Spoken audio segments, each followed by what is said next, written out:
1818వ సంవత్సరం జనవరి 1వ తేదీన జరిగిన యుద్ధంలో గెలిచిన మహర్లు భీమా కోరేగావ్ విజయోత్సవ దినం జరుపుకోవడం ఆనవాయితీగా వస్తోంది. ఈ సందర్భంగా నేడు నెల్లూరు నగరంలోని ట్రంక్ రోడ్లో వివిధ ప్రజా సంఘాల, దళిత సంఘాల సంయుక్త ఆధ్వర్యంలో భారీ ర్యాలీ నిర్వహించారు. జై భీమ్, జోహార్ అంబేద్కర్ వంటి నినాదాలతో ఆ ప్రాంతాన్ని హోరెత్తించారు.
పేరు నీజూరు విజయ్ కుమార్.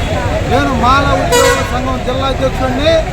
ఈరోజు మాలల ఐక్యవేది మాలలో ఏర్పాటు మొదటిగా భీమా కోరేగావ్లో మాలలు సాధించినటువంటి మహా విజయం గురించి ఒక అంశం.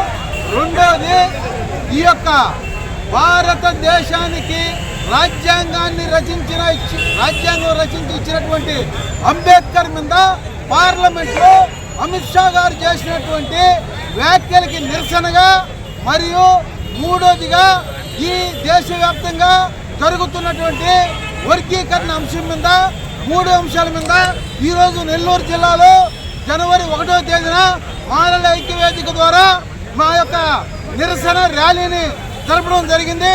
ఈరోజు జిల్లాలో ఉండేటువంటి మాలలందరూ కూడా ఈ ఐక్య ర్యాలీకి పాల్గొని మా యొక్క మూడు అంశాలకి మద్దతు తెలియజేసినందుకు ఈ జిల్లాలో ఉండేటువంటి నా మాల రక్త బంధువులందరూ కూడా జై భీములు, అంబేద్కర్ కి జోహార్లు తెలియజేస్తున్నారు.